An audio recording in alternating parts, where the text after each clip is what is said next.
Hello everyone, myself Deepak Gupta, and today we will be taking up leave encashment salary, how the exemption is calculated, what is the tax treatment of this important topic, which is a constituent of the calculation of the head income under the head salaries.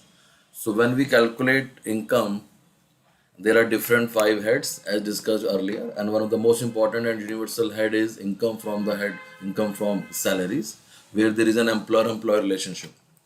And there are many constituents which are either fully taxable or they are partially taxable because some part of the salary received by the employee has been made exempt due to various justifiable reasons.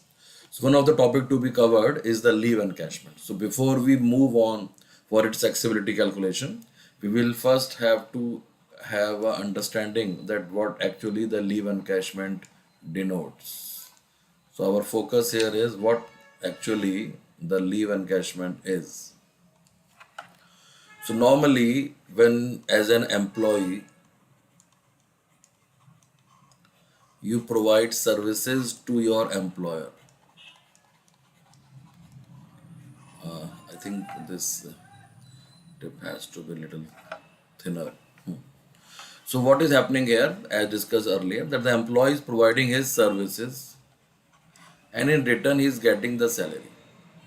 Now that salary has many constituents, and one of the constituent is that as per the application of the labor laws, there are certain requirements for by following which this employer has to provide various leaves.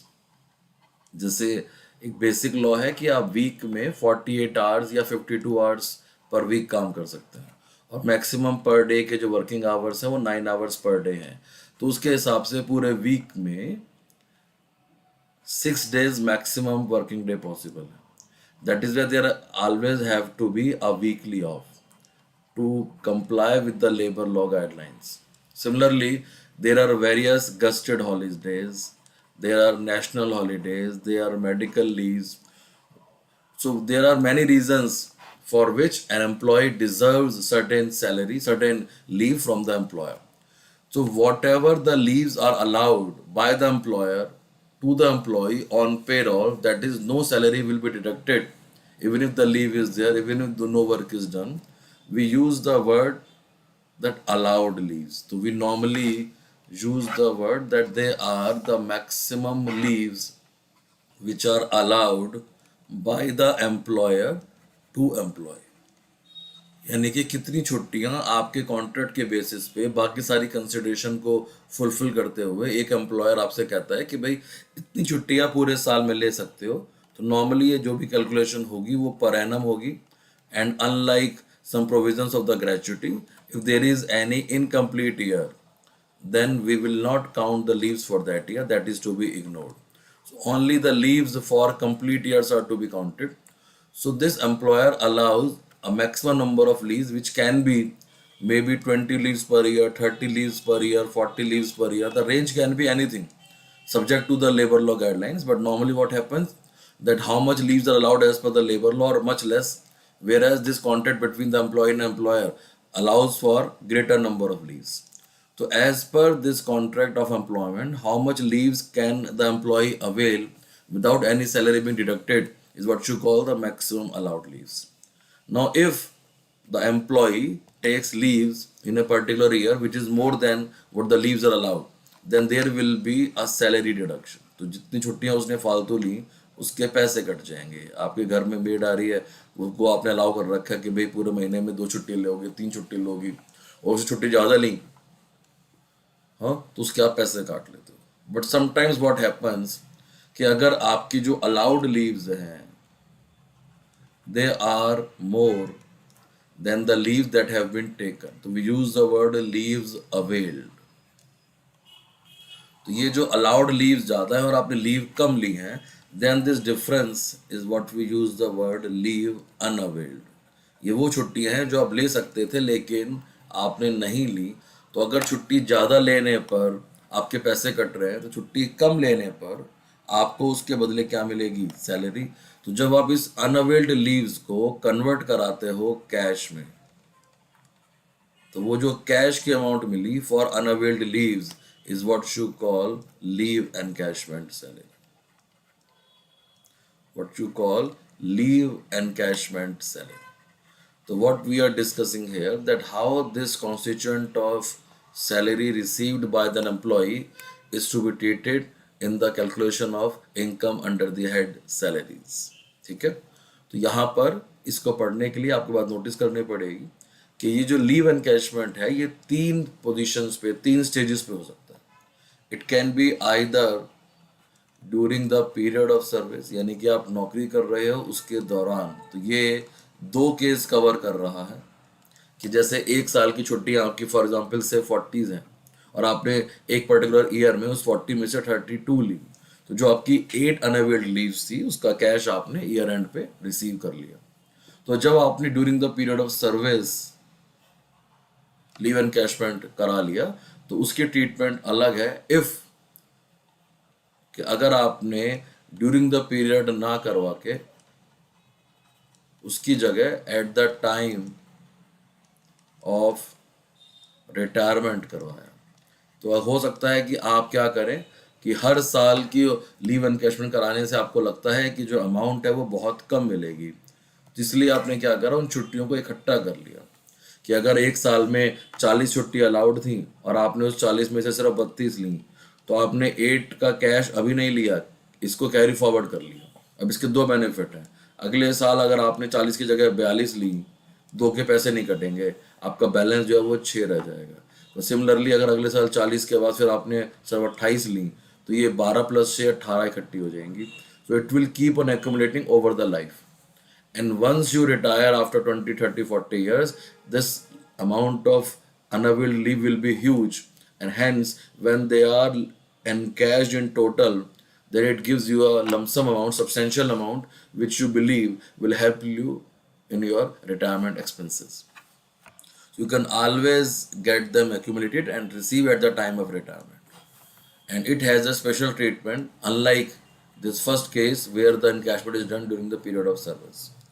And before I move on, this one point has to be remembered कि अगर आपकी retirement की date 31 जनवरी 2022 है example के तौर पे, अगर आपने उससे 2 दिन पहले भी लीव एनकैशमेंट करा लिया, then it will come under this category during the period of service and it will be treated differently in taxation. Therefore, either get it done yearly or accumulate it and then you get on retirement. And third case has been created only by special notification. When we study the taxability of commuted pensions and gratuities, then death or retirement. Retirement includes both, either by mode of superannuation or because of the death. But in the case of the leave encashment salary, there has been a special notification which implies that if the leave has been encashed at the time of death, then the tax treatment of such leave salary will be different from the one which is presumed to be on the case of retirement. So I am again repeating, in the case of commuted pension and in the case of gratuity, whether the amount is received on retirement, that is superannuation, or death, they have similar tax treatment, except that in the case of retirement, the amount will be received by the employee himself, taxable under the head salaries, and in the case of the death, the amount is received by the legal heirs, taxable under the head other sources in that particular legal heirs heads. But when we come to the leave encashment, they both have been treated differently. So what is this? That as per the said notification, this is a special case, as per the said notification, जिसका number आप लोग books में जब हम notes देंगे तो वहाँ देख पाएंगे, उस नोटिफिकेशन से such leave encashment has been made fully exempt. तो लॉजिकली एक एम्प्लॉय ने ज़िंदगी भर छुट्टियाँ इकट्ठी करी कि मैं डेथ के बाद उसका पैसा एंजॉय करूँगा, और अगर उसकी कोई प्रीमेच्योर डेथ हो गई तो उसको ये बेनिफिट दे दिया गया कि उसकी सारी की सारी लीव एनकैशमेंट जो है वो फुल्ली एग्जेम्प्ट कर दी गई है. और अगर यहाँ during the period of service है, then it has been made fully taxable. That is no exemption, that is no exemption under section 10. So under section 10 under section 10, no exemption has been granted to such leave salary received before retirement. So this creates a special NIK for this leave encashment received on retirement. So this provides for section 10, subsection 10 AA, where there is a case of exemption. That is, some part has been made exempt. That is, leave encashment on retirement is exempt partially depending upon two factors. First factor is whether the employee is a government employee. That is, the employer is a government. And this government, as discussed earlier, has different meanings. In the case of gratuity, it meant central government, state government, and local authority. In the case of commuted pension, it also included statutory corporations. But in the case of leave encashment, this government employee does not include local authority or statutory corporations. It only includes the employees of central and state government. And for all central and state government employees, all leave encashment salary received on retirement has been made fully exempt. Has been made fully exempt. So that leaves us with the special case, and that is why I'm putting it in red, that this is a special case where the leave salary is received by a non-government employee, and government has been defined by a non-government employee. Leave salary is received by a non-government employee on retirement.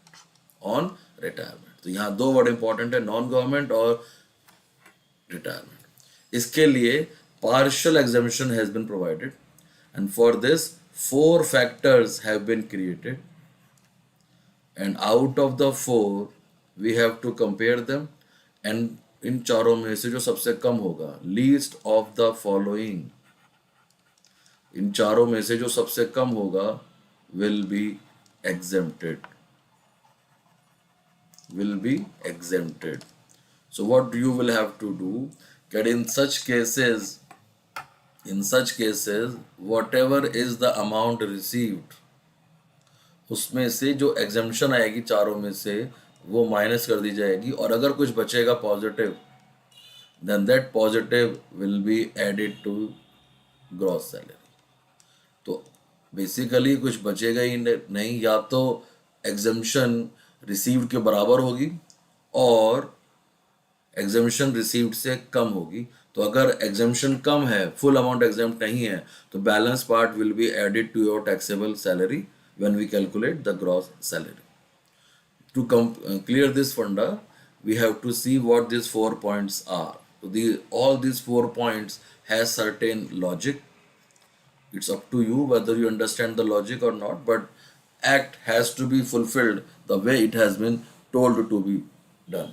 So the first point is actual amount of leave salary received. तो चारों में से क्योंकि least exempt है, तो अगर बाकी तीनों पॉइंट ज़्यादा भी हुए तो भी लीस्ट यही होगा, तो ये कभी नेगेटिव नहीं आ सकता. इसलिए या तो एग्जेम्पशन फुल्ली हो जाएगी या पार्शल हो जाएगी. ठीक है, that is why actual amount of leave salary received. Second is that there has been a cap, a maximum limit that can be availed for exemption on such amount receive. यानी कि एक non government employee जब leave salary receive करेगा तो वो maximum leave salary कितनी exempt claim कर सकता है. It has been fixed to ₹3 lakhs for his whole life and for all employers. It means कि अगर आपने एक कंपनी में नौकरी करी और वहां से कुछ लीव एनकैशमेंट अगर आपने क्लेम किया, या आप 2 जगह नौकरी कर रहे थे और दोनों जगह से आपको लीव एनकैशमेंट मिला together on retirement, then this 3 lakh is not employer specific. It is not कि अगर एक एम्प्लॉय 2 जगह नौकरी कर रहा है, 2 जगह से रिटायर हो रहा है, तो उसकी लीव सैलरी 6 लाख रुपए एग्जेम्प्ट हो जाएगी. ये टोटल मिला के 3 लाख रुपए पर एम्प्लॉय एग्जेम्पशन है, irrespective of the number of employers he is retiring from. So this is the maximum limit for an individual to claim exemption for leave and encashment received on retirement, irrespective of the number of employers. And now the third case, that logically it is the leave, or I should say, instead of leave, I should say basically it is the cash equivalent of maximum 300 leaves that can be accumulated.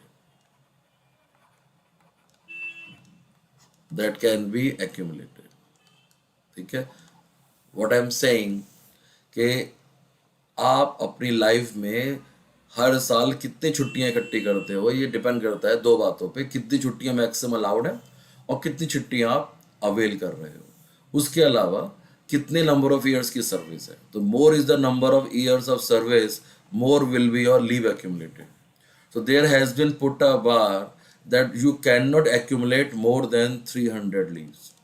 So when a person's accumulated leaves exceeds 300, then normally neither the employer is willing to give him leave encashment for the extra leaves, and nor the income tax department authorities are willing to give him exemption. So in a nutshell, because my focus is on the taxability, so or for a nutshell, maximum 300 leaves accumulated can be encashed as exempt.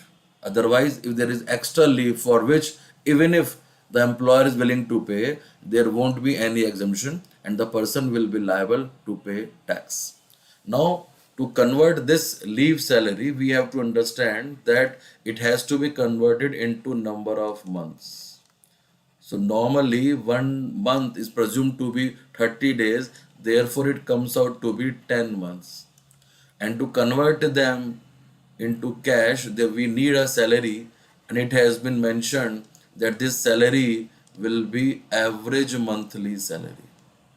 And as discussed earlier, this average monthly salary will be for the past 10 months.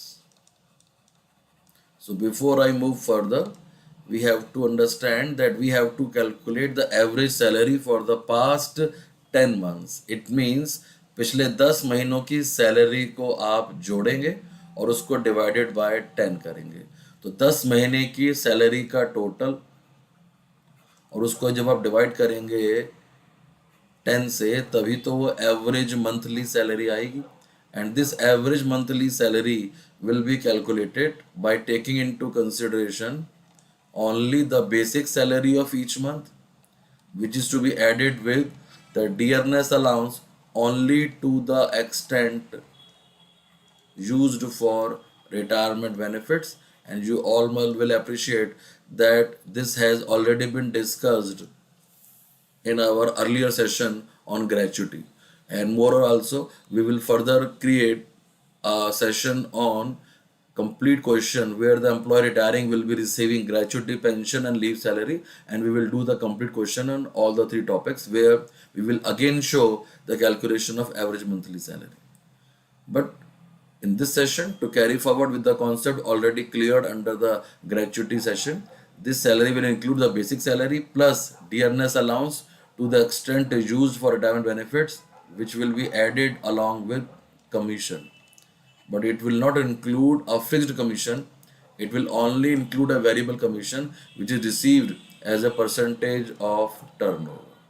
So if there is a fixed commission, then it won't be a part of your average monthly salary.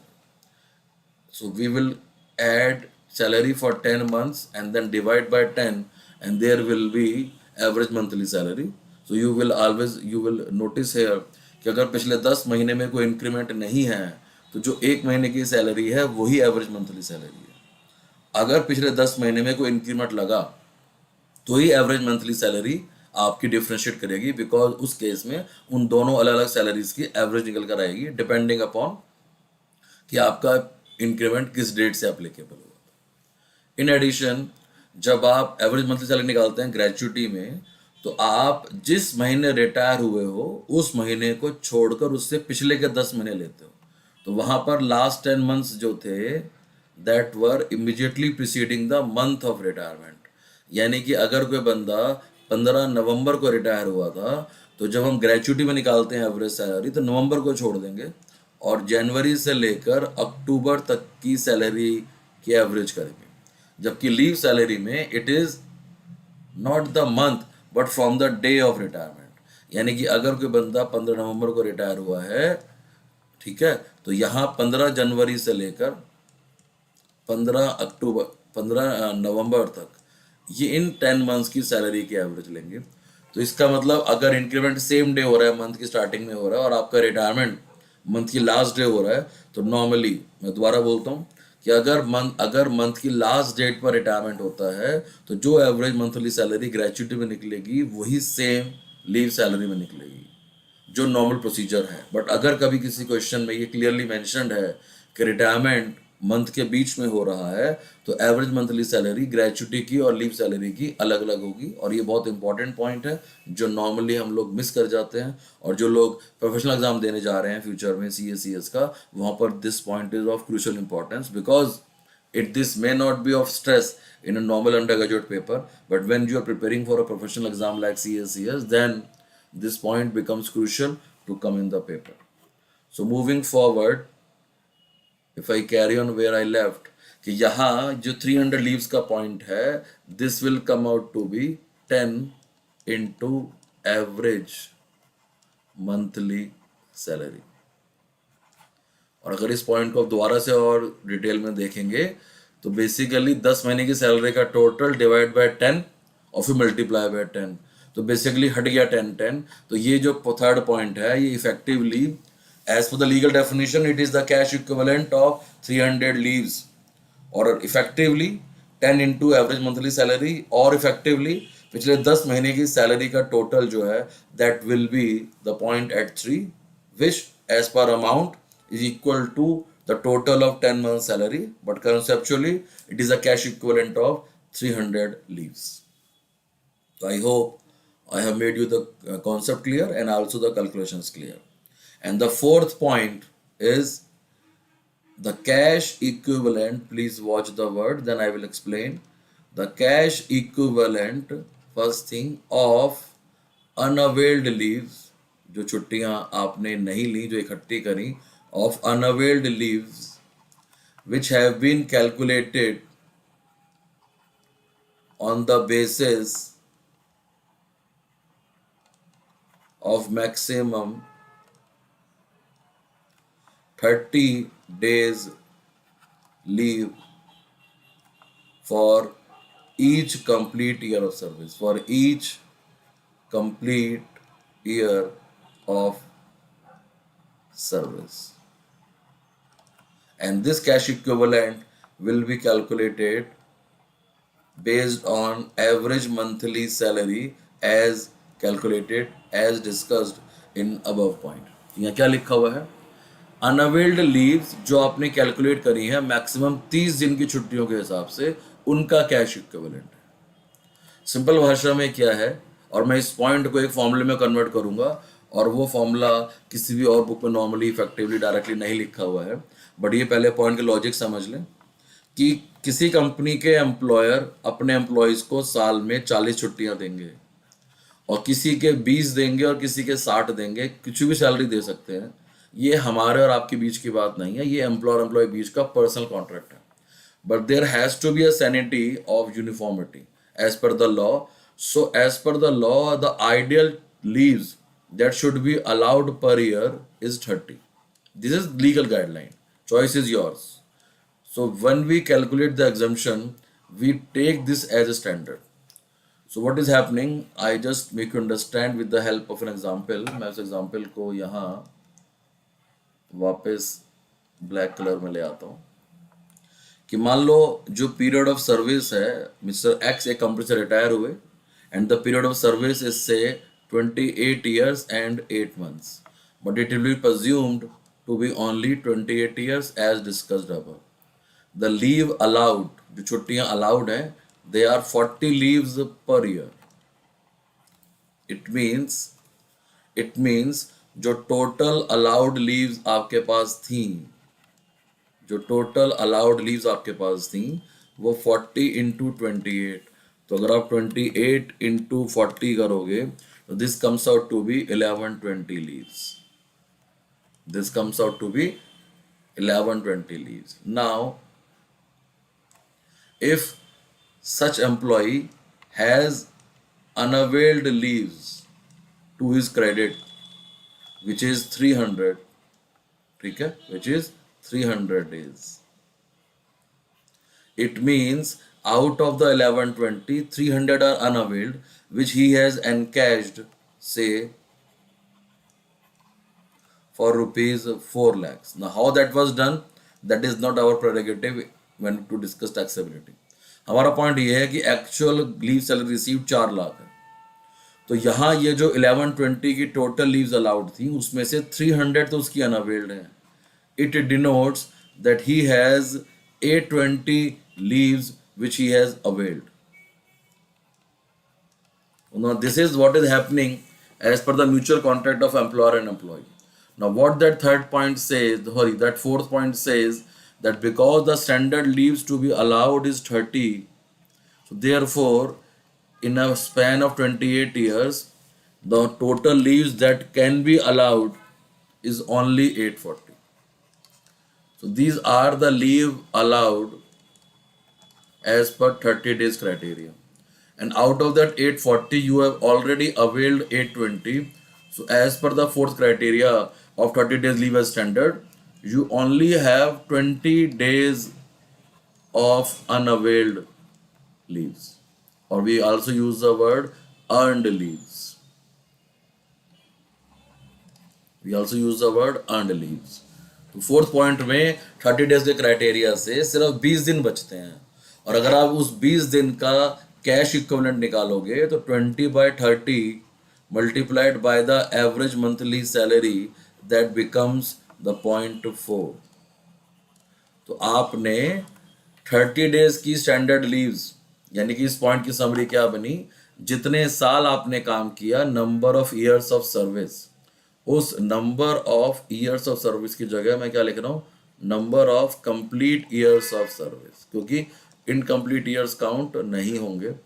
उसको 30 से multiply करके आपके पास standard leaves आ गई, और आपने उसमें से minus कर दी जितनी छुट्टियां आपने ली हैं लीव अवेल्ड. तो ये जो डिफरेंस आएगा, ये डिफरेंस है अनअवेल्ड लीव्स और earned leaves as per standards. और कभी कभी लीव अवेल्ड अगर ज़्यादा हो गई इस फिगर से, it means he should not be allowed any earned leaves, and in that case the fourth point will become nil. But let's presume कि that is not the case. तो ये basically earned leaves हैं logical, उनको divide करेंगे 30 से, then we will convert those days into months. अगर उसको multiply करेंगे एवरेज मंथली सैलरी से, then we will get what, we will get the point at 4. So this can be the summarized formula to calculate the point 4. So we will calculate all those 4 points, और इन चारों points के अंदर जो ये fourth point है ये सबसे ज़्यादा लॉजिकल है, क्योंकि इसमें कैश इक्विवेलेंट निकालने के लिए यूज़ क्या करना पड़ेगा, एवरेज मंथली सैलरी. जो एवरेज मंथली सैलरी यहाँ है वही एवरेज मंथली सैलरी पॉइंट 3 पर है, और उनको निकालने के लिए हमें क्या चाहिए, अनअवेल्ड लीव जो निकलेंगी for a maximum of 30 days leave, and this is the summarized formula. So based on these things we can calculate all these 4 points, and if you will see, first point will be already given in the question. 3 lakh is to be remembered, and to calculate point 3 and 4 you just need to calculate the average monthly salary, and if you do that, third point will be easier. The slight concept calculation mind has to be applied only with this concept, and I have also summarized this concept legally into a simple formula where you just need to know the figure of leave availed and average salary. So to calculate the whole exemption of this leave salary, you just need to calculate 2 things. First is average monthly salary, and another is leave availed, which are more or less directly given in the question. So only calculation will be the calculation of average monthly salary, and that will provide you the exemption which an employee of a private sector is eligible when he receives his leave encashment on retirement. So I hope my session was of help to you. We'll hope to see you again. Thank